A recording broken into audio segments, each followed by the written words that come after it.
Hello, everyone. We are here for a virtual panel to do a debriefing on Serverless Conference. We have an exciting group of people who attended the conference in the call.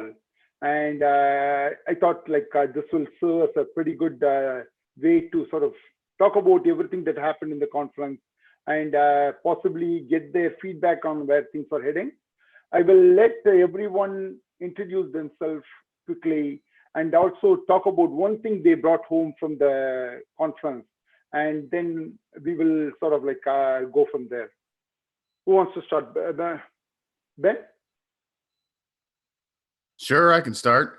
I'm Benjamin Ball. I manage publications and marketing at the Newsstack. Let's say my one takeaway is that serverless for us has been a kind of a new journey as we're covering it. And having gone to Serverless Conference, it seems like a maturing ecosystem that's worth our attention and worth so much more from our readership. So it's something where I think we're going to be coming back not only to that conference, but to other conferences and meetups and being part of this space. Matt? Hi, my name is Matt Weagle. I am the admin for the Serverless Slack forum. I run the Serverless Seattle meetup, and I'm the developer behind Sparta, which is a Go framework for AWS Lambda.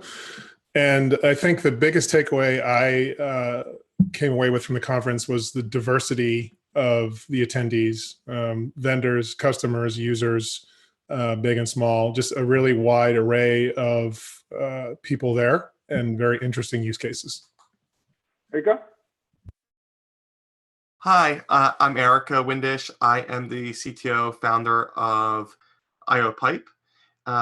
So my takeaway, so this is, I guess, my third serverless conf. And there's definitely, I agree about diversity of attendees. I also felt there's a lot more concentration than the previous serverless confs in the speakers, a lot more vendors really pushing, which isn't necessarily a bad thing. There's more stakeholders in the space now, which I imagine will only grow more. And I expect that if everybody wants to have kind of some visibility there, they're going to have to probably make the conference a lot bigger and with more tracks. Peter's joining from using phone. Pete, can you introduce yourself? Yeah, so my name is Pete Johnson. I'm a technical solutions architect with Cisco.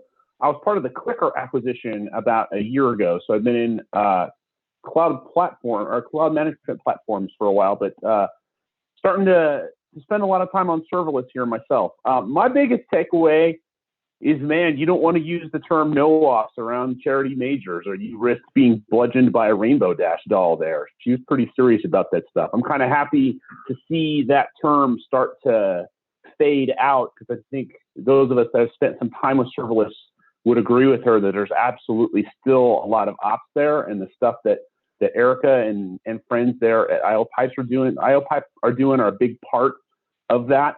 That it's, there's no magic there. You still have to have some ops around your code. Awesome. Kevin was with us on the DockerCon panel. So Kevin, thanks for coming back again, and can you introduce yourself again? No problem. Thanks for having me. So Kevin McGrath, I'm a senior CTO architect at SunGuard Availability Services. And we try and stay in front of the technology so we can keep advancing our products in the marketplace. And one of the things that I'm personally looking for at these conferences is with the big adoption of public cloud, which is a space that we're moving into pretty quickly, is that serverless goes hand in hand with a lot of these public clouds anymore, especially being the glue between all the parts that you have to put together on the public cloud. So I think anybody who starts adopting public cloud is going to be using serverless in some way, shape, or form in the near future. And I think a lot of the presentations there talked and spoke to that about serverless just being a glue to get event-based things done in the cloud. And I had an exciting time. I was at the last serverless also. So this is my second serverless in a row, and it's really cool to see how it's growing. Awesome. Now we will dig a little deeper into what you heard in the conference. So what is the general feeling in the conference? Do you still think it's still in the science project stage, or are there production use cases beyond setting up a website, full-fledged website, or some of the simpler event-driven applications? What is your general take on that?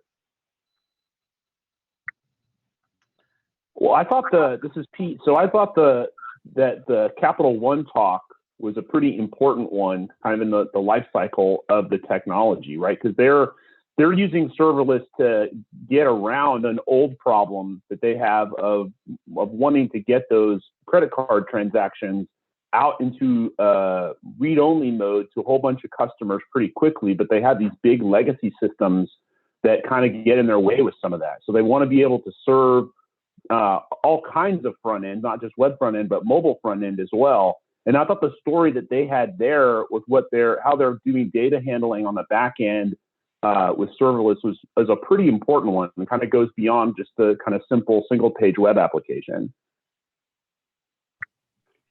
Anybody else? Yeah, I would say that things are progressing in serverless. Last year was a lot of smaller startups who were really embracing serverless. You didn't see a lot of probably the bigger names, and I'm talking Brooklyn. I wasn't at Tokyo, but at Brooklyn you saw a lot of startups using it. And you had the Patrick Dubois talk in Brooklyn, where he spoke to service-full applications. I think is really what everyone was getting at, is people are becoming more and more comfortable with getting services from people and not necessarily needing to know the nuts and bolts of how it's all put together in the background. You need to be comfortable with that. You need to be able to support it yourself. But being comfortable with buying more and more services and buying more and more dispersed services from different people and not running everything in-house, I think that was a story that definitely progressed from last year to this year, and something that enterprises themselves are getting more comfortable with just by the show. You have Accenture there, Capital One you spoke to, Adobe's there, IBM's there. You're getting a lot of big companies that people are willing to take on this design pattern. How far has it moved? I think it's still event-based type architectures, things that already send events out, you can easily attach something to. I also think for IoT, it's a slam dunk. If you're doing IoT, you're doing serverless. That's where you're starting, and it's not a test case. That's your go-to-market. Yeah. So I definitely see a lot of really continuing stories. So the earlier serverless comps, there's a lot of question of what do we use this for? How do we use it? What kind of applications make sense with this? And you would hear a lot of image processing, that, it's really good, or stream processing, listen to Kinesis and process these events. But I'm also starting to see more not lift and shift, but more traditional application workloads moving over. So you can take a Node.js app written in Express and expose Express to Lambda, because now Lambda's API gateway supports a Lambda proxy that works really well. So you can easily port those applications over and run more traditional web services and APIs on Lambda now. And I'm starting to see more of that as well. And I feel like it was just really starting to see those use cases being exposed at this serverless conf. And I think that we're going to see more of that probably in the next one. It's more traditional applications versus these Lambda native applications that kind of didn't make sense in traditional infrastructures, and they totally were oh, you have to kind of run this on Lambda pricing wise. And we're going to start seeing more general purpose as well. So something I'm doing is doing bursting to Lambda for traditional node services, or HA failover to Lambda, which is more expensive for that use case, but an HA failover totally makes sense. Matt or Lee?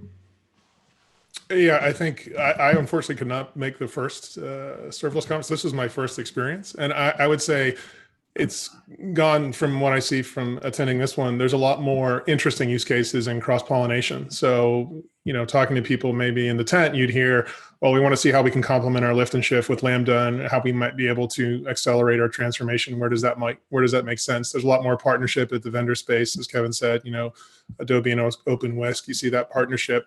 And then also more to what Erica talked about, which is, here's a business problem and here's how we solved it with Lambda using a relatively potentially, quote unquote, cloud native Lambda architecture, or here's how we supplemented that with some other kind of container orchestrations, which is the Nordstrom architectural submission.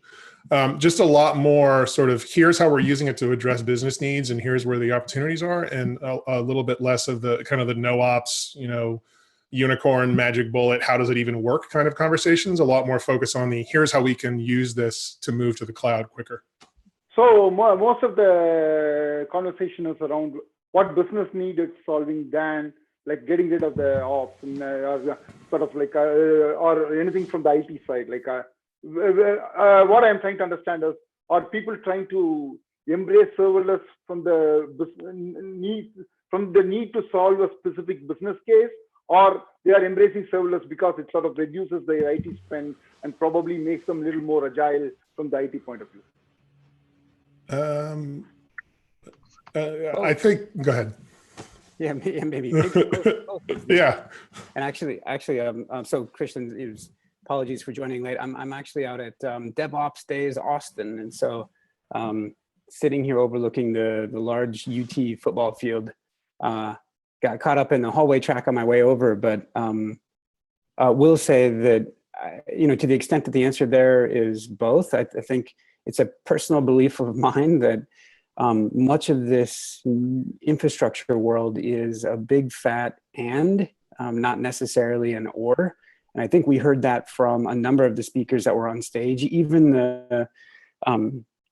the companies that were up there that were born of serverless. They talked about how much of that, how many functions it is that comprises up their offering. I think A Cloud Guru was one where they'd said there's about 70% of what they do is our functions. And then there's some certain other percentage where it's an and. I don't recollect if it was and the containers or and VMs or and unikernels or and bare metal for them. But I think anyway, that's my belief that functions are only going to give you a certain subset of addressing those business needs. So when you look at it from a different vantage point, you are an analyst and journalist covering it across multiple technologies.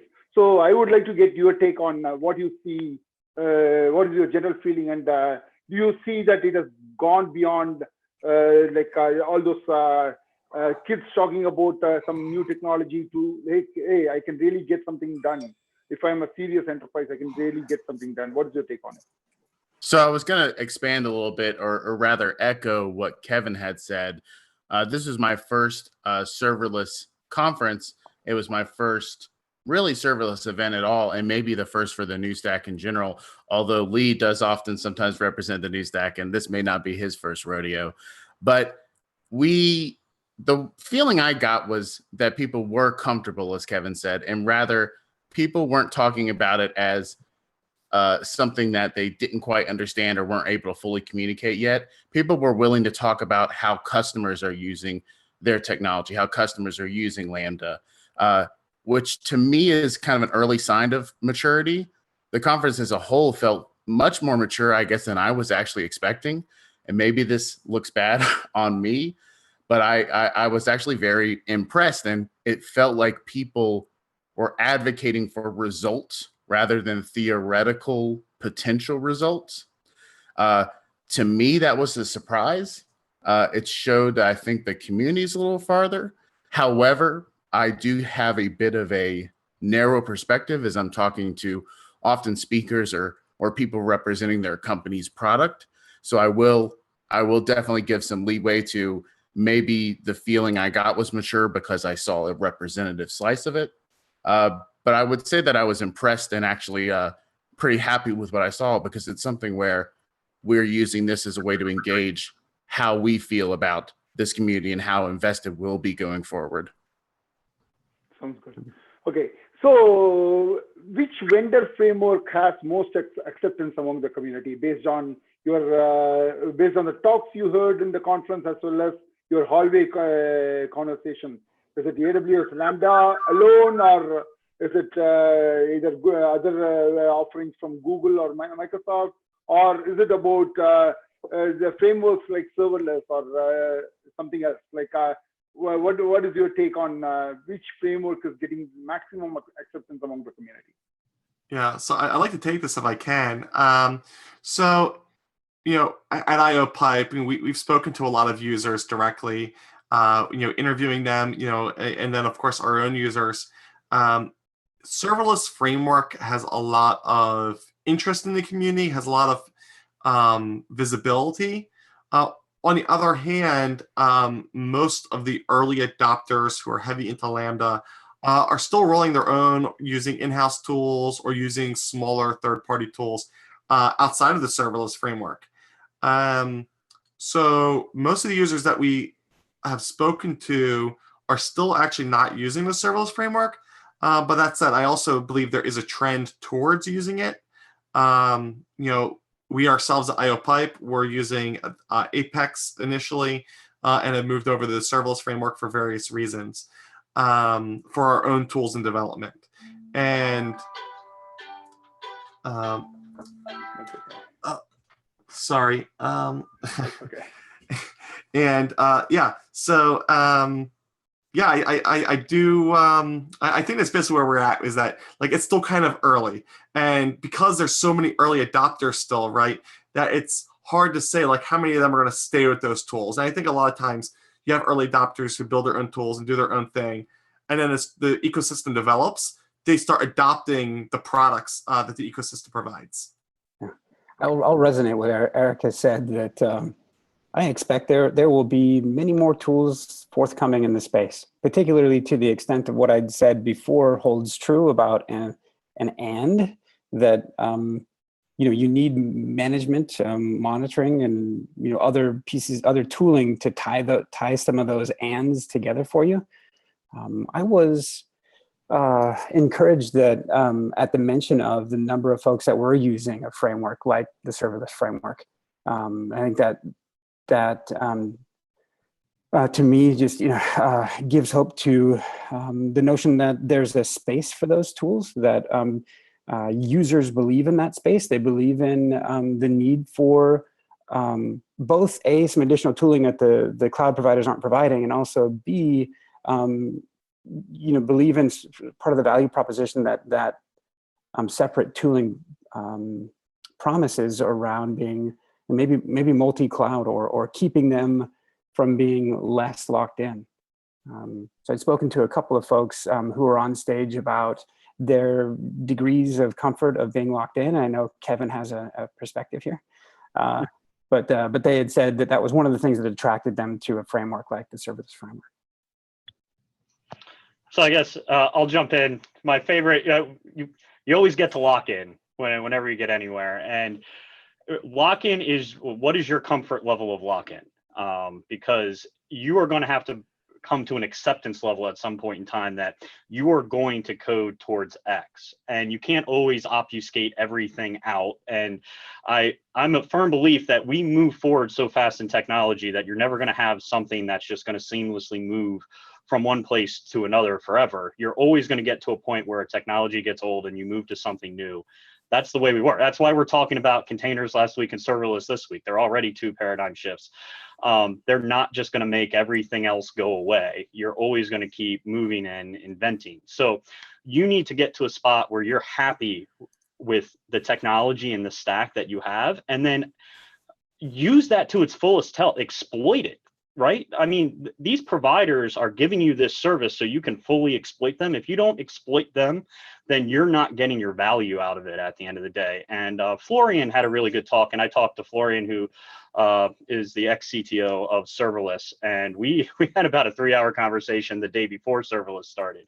And we were talking about tooling and what you need to do. And we think I'm on the same page as Florian, where I think our tooling needs to change a little bit. You have these microservices that you're deploying out. The whole reason you develop microservices is so they do one thing very well and they don't go out of their scope. And I think tooling starts needing to follow that. Why would you use the one big monolith tool to rule them all to try and deploy a bunch of microservices? It kind of breaks your pattern from the start.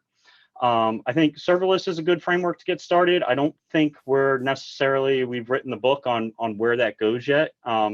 I'm not a huge fan myself of tools that obfuscate a bunch of service offerings from other providers, because I think you want to pick a provider that you want to exploit their full tool set from. And if you obfuscate that with another tool, you're always going to be revisions behind, or it's always not going to work quite as well as you want. So I think you need to be comfortable with the lock-in you get and then exploit it to its fullest tilt. And that's how you can develop fastest. Yeah, I agree. In fact, I was at the Red Hat Summit in Boston on Tuesday.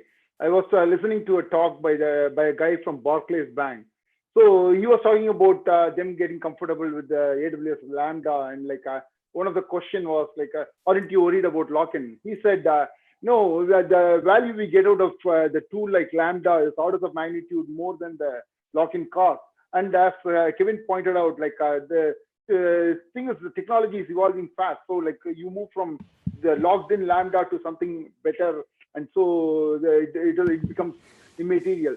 So I agree in that sense. I agree with you on lock-in. And anybody has anything more to add to it? Yeah.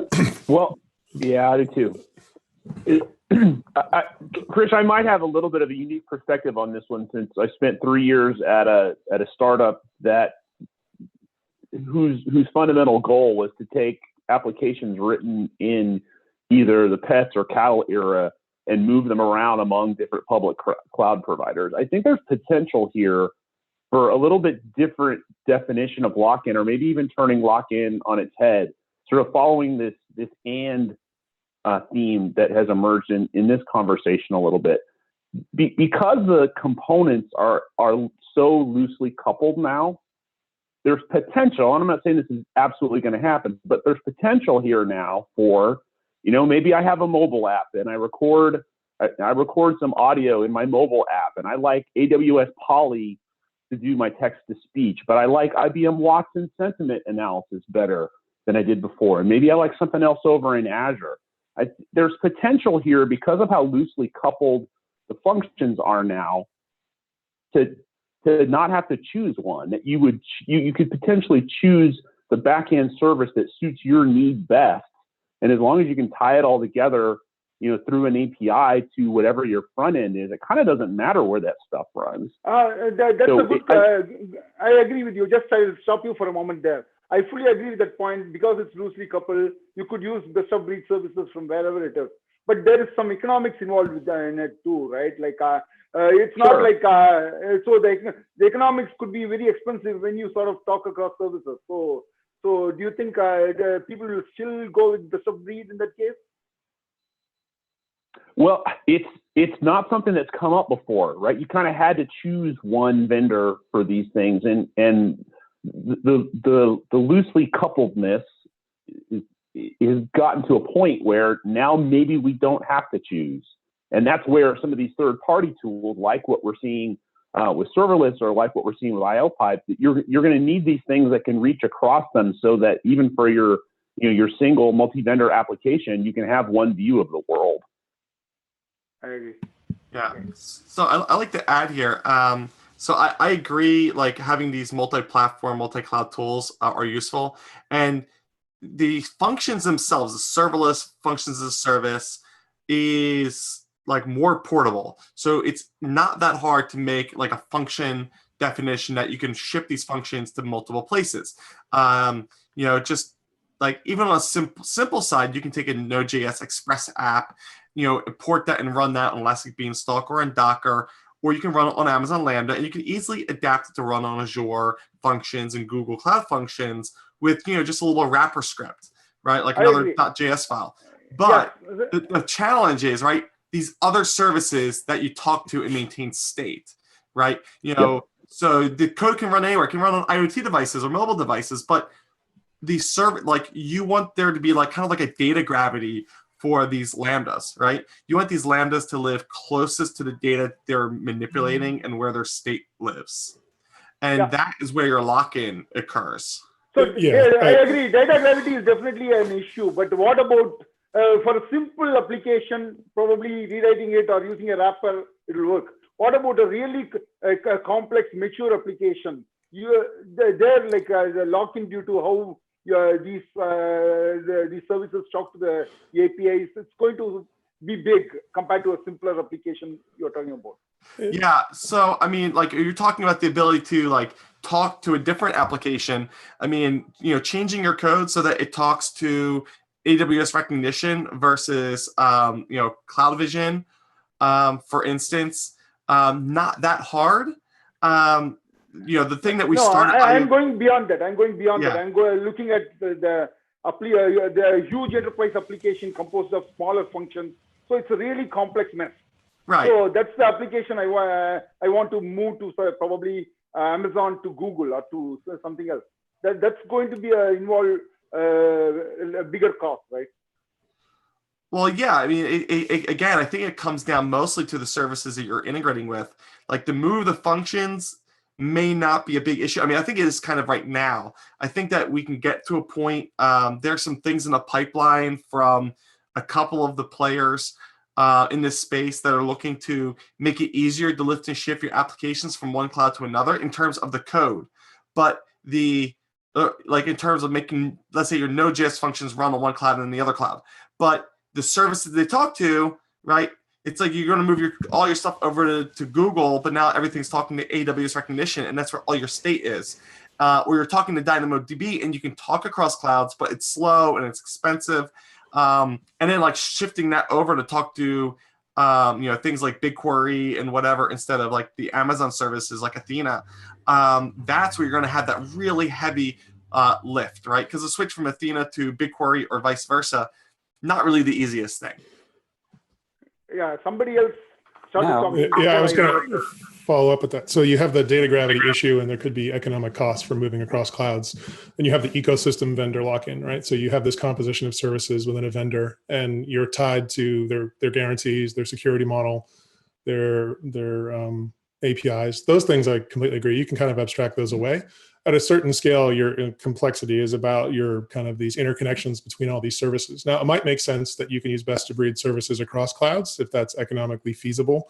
But then you have sort of the quality, security, performance, those kinds of things as you start to go across cloud. It's not to say that that wouldn't be a viable option, but I would circle back and say, when you're in with your lock-in, sort of choose the level that you're comfortable with, exploit everything that's there, and then maybe consider, well, we can get a competitive advantage if we use this other service from another cloud provider. Because I think trying to do that up front, you're already going to have a hard problem just moving your, coming from the cloud and reimagining your application as a serverless architecture, because you don't get a lot of those back doors that your application may have accumulated over time to work around. You don't have shared state in your application that you can sort of tunnel state across your functions. You have to decompose all that. And that in and of itself, regardless of what you target, is going to be a fair amount of work. Anyone else? Have I've got a couple of comments. Actually, Pete, I didn't realize we had as much in common as we did. I thought we were just serverless conf buddies, but turns out, so I think we probably see the world, and I think Erica maybe sees it from this perspective as well, to the extent that I understand IO pipes, that I'll acknowledge that I'm about to say some biased statements towards some things that I've kind of done in my history, and that's having created a cloud management platform at Cisco. And Pete, part of our history there that I don't know that I knew before is I'd done the diligence on Clicker and really pushed for you guys to come in. And so there you go. Yeah, so good choice. My daughter's college fund thanks you then. Yeah, it was the right choice. It is still, I'll stand by.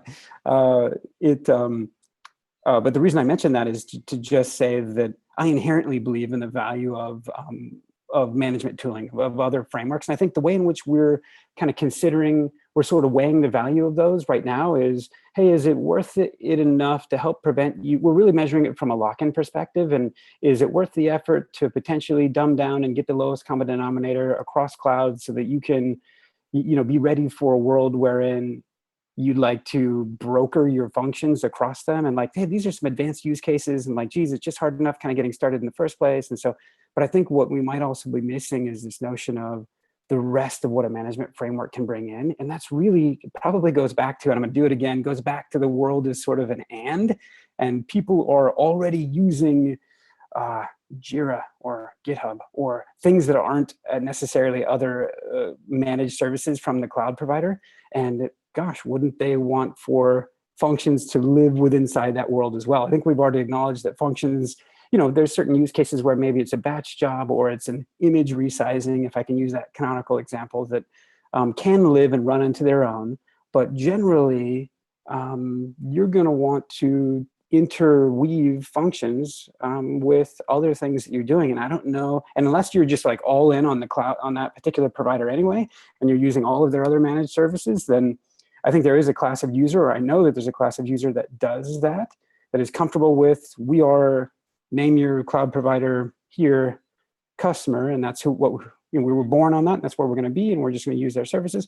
But there's a very large percentage of the world that didn't start there, and it really does have process wrapped around, whatever tooling they're using today, and they want to integrate there.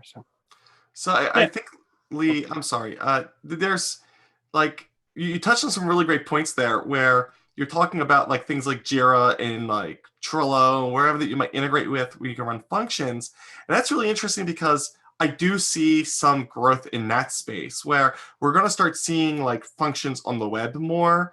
And there are some startups doing some really cool things here, not all of which I can speak about right now, but that they're going to be looking at how you can take serverless functions and integrate them into SaaS platforms and into applications like just more generally.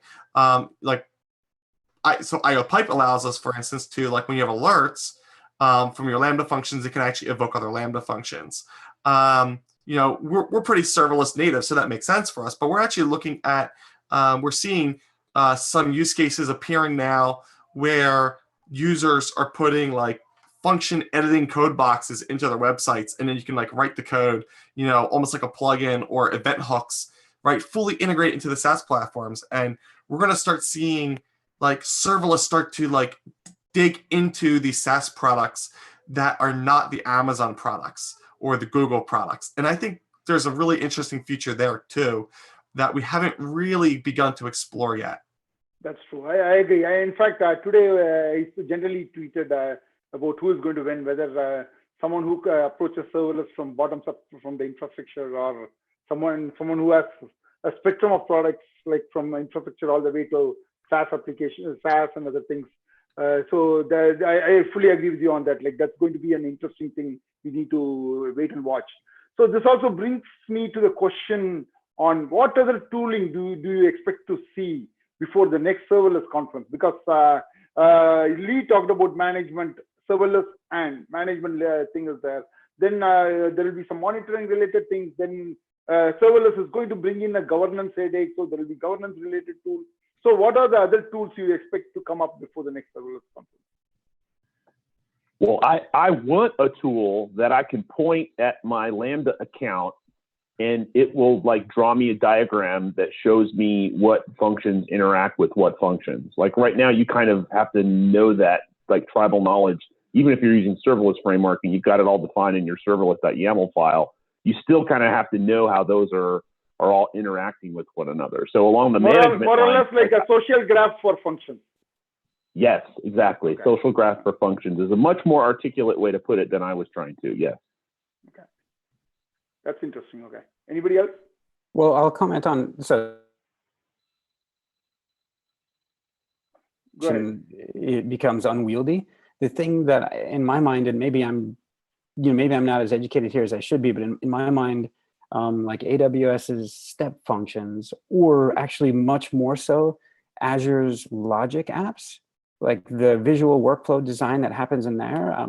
I was compelled just, seeing that demonstration. I think there are a number of use cases that visual designer will fulfill, or a certain class of developer or class of use cases that will attract users there, and that might fulfill part of, Pete, that type of a need. I think there's also another class that wants to keep it in the IDE, or wants to keep it out of visual drag and drop workflow design, and really needs to, because their use cases call for it. But yeah, I would expect Salesforce to bring some kind of serverless thing into their force.com platform. Like, I wonder whether they are coming up with something. Okay, so anybody else? Kevin, Matt, or Ben? Yeah, I mean, I think, a company like IOPipe or what Erica's doing there, I mean, that's super important stuff that's going on with all these type of functions. I think there were a few times during the conference where people were like, this doesn't necessarily make what you're doing easier. In fact, this makes what you're doing harder. And while it's harder, it's good because we can forget about all this other stuff that we used to take care of, and we can push our applications in a new direction. And that new direction are, hyperscale events, fanning out, not worrying about the servers. We used to worry so much about scale and hardware and everything else, and that's a hard problem. Someone else is taking care of that hard problem for us. And now we're moving to another hard problem, which is how do we manage all of these dispersed functions that are just kind of sitting out there and calling each other and tracing and debugging and logging. The best demo of that was actually Microsoft at Serverless this time around, and they're kind of popping up everywhere showing really cool demos at least. And I'll have to say I haven't really been able to use their technology at my fingertips yet, but they're doing some really cool stuff with answering the needs of what people are looking at. This is a hard thing to do. You don't just throw 300 different functions out in Lambda and everything runs happy and you can call Jers. I was always trying to make new front doors to things like, hey, let's make a new front door to manage all the things in the back. And really what I'm looking for tools that allow developers to be developers, not get in front of the APIs, not get in front of how they work. I agree with what you guys were saying before, Pete and Lee talking about, hey, we might use an app over here on Google, an app over here on Amazon. When I talked about, level of comfort before, level of comfort doesn't have to be at the provider level. It can be at the service level, right? It's wherever you end up in that level of comfort. But I really think a lot about how try not building a front door for those developers to get there, but allow the developers to use the native tools that they can. And then from kind of the backside, put all that data together for them, put dashboards together, reporting for them, auditing, governance, that type of thing. Value add across clouds like that, I think that's huge. And I think, don't concentrate on stopping the developer in the front, because what happens every time is you start off great, and then a smart developer just goes, oh, you don't do the one thing I want, and goes right around you. They'll wait for a report for you to get around to developing the report they need. They will not wait for you to open up the API they need. They will go right around you at that point in time. So I'm really looking for tools that aggregate all of my things together for me in the back and give me that complete picture. Matt? Yeah, go ahead, Erica. Yeah, so Lee touched on a really good thing here, which was this, front-end graphical designer type stuff. Stackery is actually doing that now. For Lambda, it's very early stage, but they're working on that, and it's neat. And actually, that's actually kind of how the original vision I had for IOPipe before I realized that trying to solve and build a business, at least for us, at that front door, as Kevin was discussing, was maybe not the best idea for us. We decided that we wanted to kind of build these tools on the back end that anybody can use, no matter how you build your application. And we felt that was going to be better for us as a team. But in terms of tools that we're going to see coming out, I don't see enough CI/CD tools. Certainly you can kind of adapt existing CI/CD tools to work with serverless, but I do think that just like with containers, we had a lot of new CI/CD tools come out and focus just on containers. And they could provide like value by focusing on it. I think we're going to see that with serverless too. And we haven't seen it all yet. And I think by the next serverless conf, we might see that, or maybe like in two. They're pretty frequent. They're like getting like 3 or 4 a year now. So maybe not at the next one, but maybe in two. Two serverless comps. Yeah, I agree with you. I think containers to some extent change the CI/CD process, and serverless also changes it a lot more than the traditional way in which it was done. So Matt, I would get your take on tooling before I ask a much loaded question to Ben. I think, the tooling, I think I would circle back to what Pete and Kevin and Erica also touched on. Observability and debuggability were something that were called out frequently, and Microsoft had done a lot with that. And then in terms of developer experience, you have those two segments of developers who want an IDE and they want to be low level. And you also have this other sort of BI space, and Microsoft has some nice demos there where you could use this visual designer So, so you have those two audiences, and then you have the ALM, CI/CD, security, compliance, things like that. So the sort of the second stage of, now that we feel that we can use this to solve a business need, what about those higher level ALM things so we can integrate that into our larger process? I think we'll start to see more of those. Okay. Ben, I want to sort of combine both the questions to you. Like one is like you speak with both the vendors as well as to the end users, so you have a different vantage point on this topic. So what do you see in terms of using best of breed versus going with a single vendor on the lock-in question? And on the tooling question, based on your discussions with the end users and also about some of the things vendors are talking about in terms of new tools that are coming out, where do you see the tooling going? With the tooling, I actually wanted to echo Erica real quick. Basically, what I was going to say is that the CI/CD deployment space, not only was that something that people brought up a lot, but it's something that I'm personally hoping is going to expand a lot because we'd like to do a book about it. But it's something where that is a question that comes up routinely with containers still. And in a lot of our conversations, we actually drew parallels between the serverless ecosystem and the container ecosystem. I think it's kind of hard to avoid for us just because it's often our focus. One of the other conversations that came up a lot had to do, as Kevin said, with management around serverless tools. We talked a lot about the observability stack and monitoring tools for serverless. Now, I wasn't sure if this was something where we need more tooling around it or if it's just we're going to get it whether we want it or not. I would imagine that things dealing with observability are going to probably get more prominence. Pete talks about kind of dispelling the myth of no ops and Charity's presence at Serverless Conf, and I think that played into why we focused on that conversation a lot, just because that was an idea that we kind of don't believe in, and pretty frequently had people coming up and saying, you need a lot, you actually need operations, you need it maybe now more than ever. So I would expect to see those kinds of developments. Around your question around lock-in, I don't know that I got a lot of strong opinions about this. Frankly, I read articles from Paul Johnson and excuse me, I can't remember who shared a article about lock-in today in the serverless forum Slack channel, but seemed to be a lot of people thinking about that. Frankly, the only opinion that really got expressed to me was using what works for you right now. And maybe that's not a great long-term perspective. I know there was a lot of people, and people have said this before about lock-in, that sometimes people care too much about freedom versus what's working for them. And please don't spread that opinion. It's really not mine, but it's something where I wonder if lock-in is less important early on for people, and that's entirely speculation. And I am prepared to be very, very wrong. Ben, hold on. Can you repeat that? I just want to make sure I got that quote correct. Lee, I know you got that quote. You've already posted on Twitter.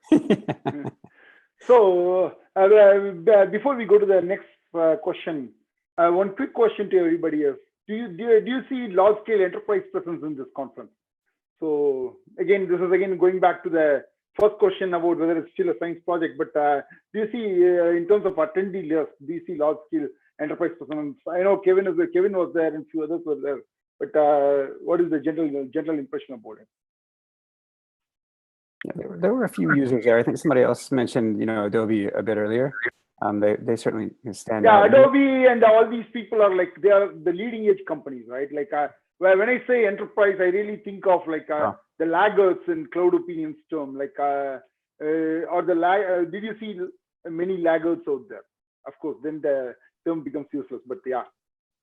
I'll say that a lot of people on podcasts we had at Serverless Conference mentioned enterprise customers.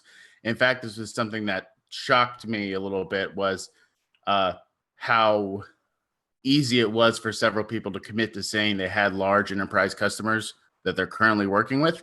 I was sort of going into some of these podcasts expecting my prelude I often do of, hey, if you don't have a customer, we don't have to talk about them.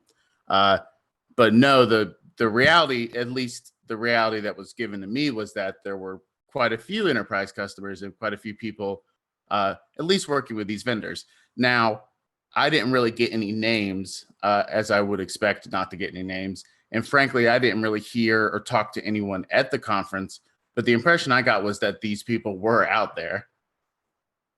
Okay.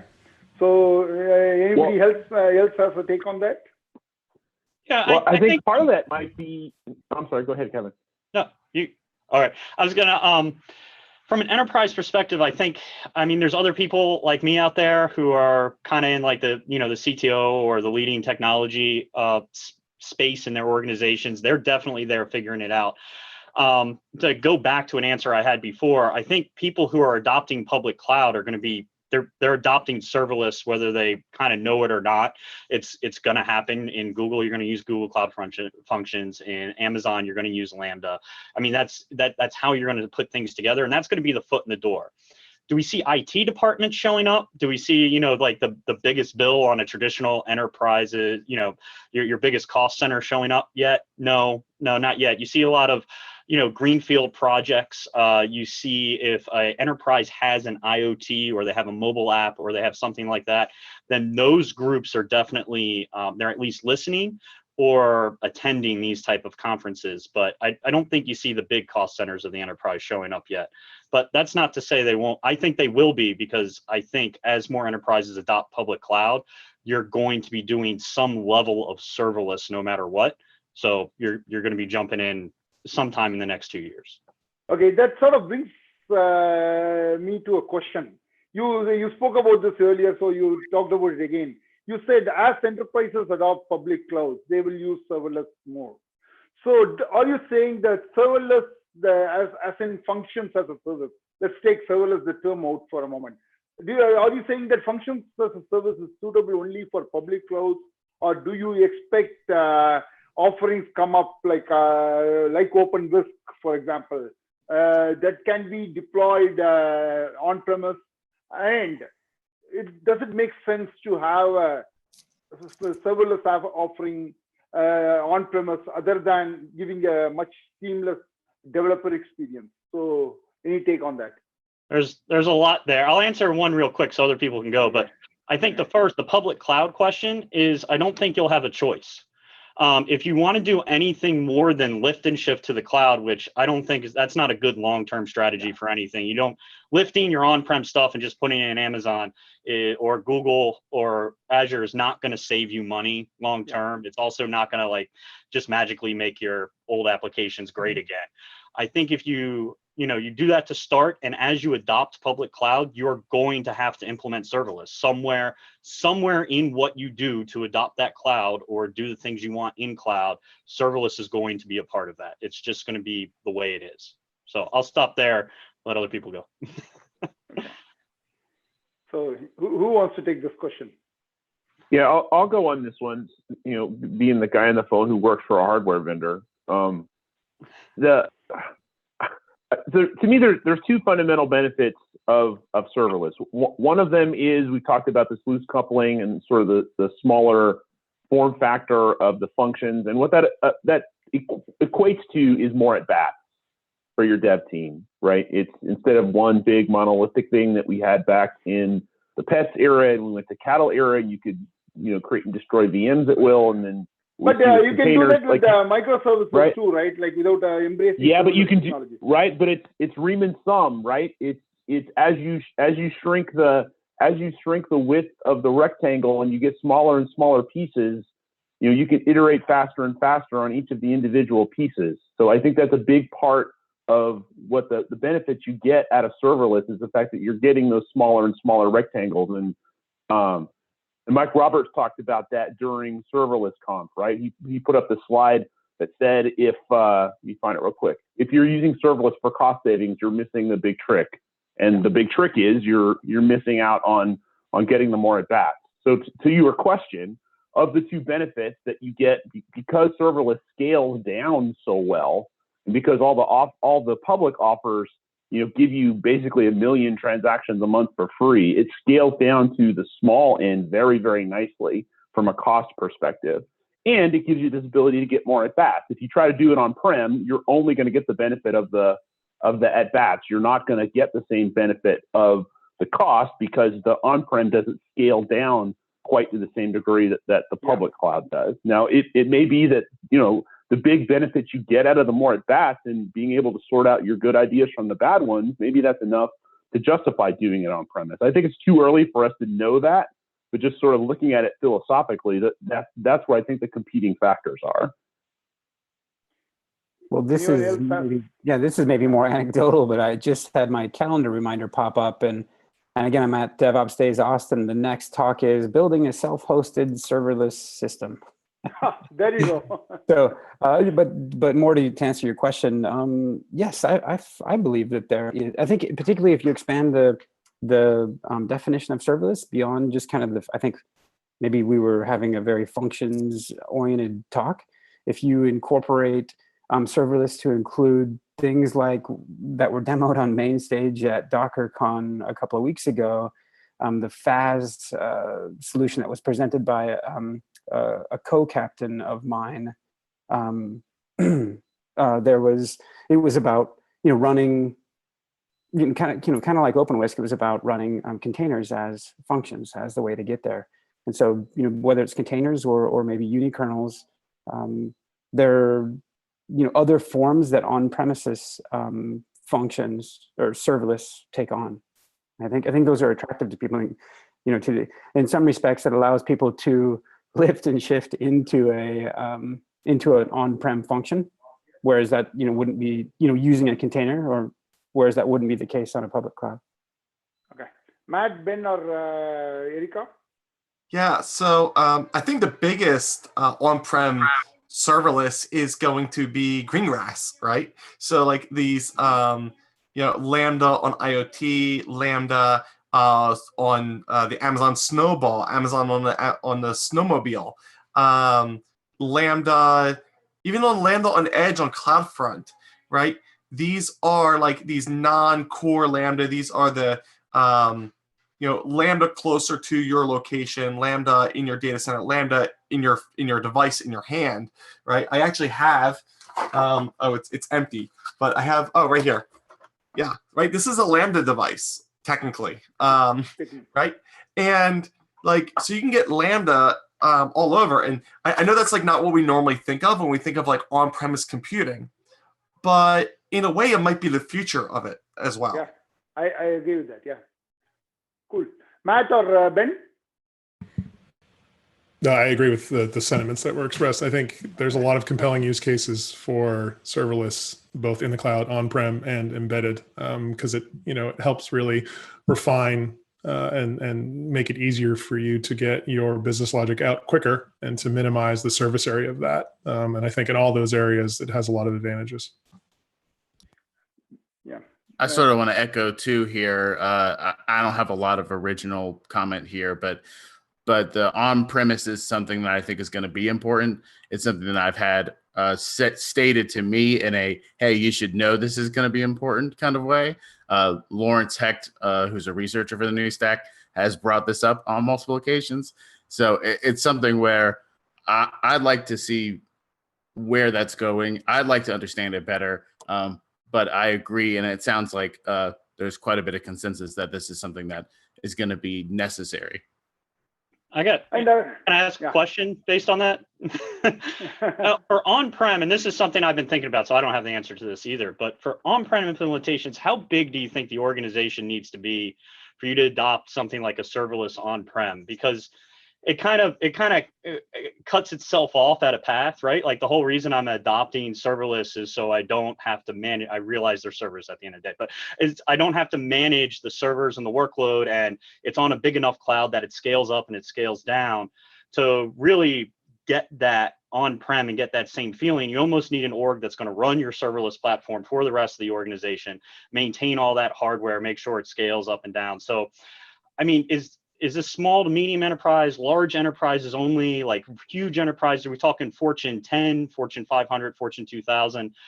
That's something I'm still trying to figure out. So I don't know. I think that will be a good research topic. That'll be a good research topic. And I would say it will go beyond just the size of the enterprise. It also depends on the workloads and the because the storage and network costs are going to become a big factor. So even a medium enterprise could have a kind of workload that sort of adds to these costs. So yeah, it will be a good topic to research. Whoever does it, please share it with me. And before I go to the closing question, we are sort of running close to the time limit. Can one of you answer why are these PaaS providers not embracing serverless? Because I would see serverless as the natural evolution for PaaS. Neither Cloud Foundry nor OpenShift nor Heroku kind are embracing serverless. I did hear about a open source project from Red Hat called Functron, but it's still like nobody is offering it. Especially for a public PaaS provider, I would expect them to evolve into serverless, but nobody is offering it. Who wants to take it? Okay, I like talking. So, why? I think because everyone jumped on containers 3 years ago and they thought that was going to be the thing that got them through the next 10 years. And I mean, that's a little bit snide, but I think what happened is you know, you kind of had PaaS come out first and you had to kind of change everything that you do to use PaaS. And to get to functions as a service, you kind of delete a lot of the extra things that you do in a PaaS environment. So PaaS is really heavy for like what functions as a service provides. And I think you have to change the architecture of what it is. And this is new. I mean, this is, as we stand on the forefront of technology, sometimes we can get ourselves in a box and we think like, this is what everyone's doing, but really it's going to take people time to get up to this speed. Just because they're not there now, I just think it's going to take them a little while to get there. I think people are still trying to figure out what they're going to do with containers. And, you know, that's 3 years old. And yeah, go ahead. Sounds okay, like I think we have 2 or 3 minutes left. So I have one last question. Like, I want to hear from everyone 1 or 2 enterprise use cases other than IoT and mobile for serverless in the next year or 2. What do you expect to happen beyond IoT and mobile? Like, do you see any other use case on the enterprise side happening in the next 1 or 2 years? So let that be the closing answer for all of us. Yeah, so kind of on the thread that we've started, I see like Docker, you know, started as a platform as a service actually, and then became a general purpose tool. Serverless is starting as a service, and I do think that it's going to deliver this unikernel promise, like this unikernel promise we've been thinking about for years and forever. That's serverless, and so eventually, for those that do need servers and do need physical hardware, do need devices, serverless is going to eventually become the unikernel solution for those platforms as well, down the road. I don't think we're looking at that within the next 2 years. That maybe 5 years or 10 years. We'll see. Yeah. But things seem to be shrinking too, right? Like the iterations between like VMs to containers to like serverless is getting smaller. So it may happen much sooner than we realize. That's a good point. Okay, others? 1 or 2 use cases. I think we're going to see a rinse and repeat of what Capital One showed, that there's a ton of folks out there with these big legacy monolith data systems, and it's going to be cheaper to basically do a read-only copy of that data so that you can modernize mobile access to it than it is to do, you know, any kind of lift and shift of that data somewhere else. I think you're going to see a lot more of that. I think of the talks from the end customers, I thought that was the most important one. Okay, Matt. Data processing was obviously one that was mentioned, and I would say that as a way to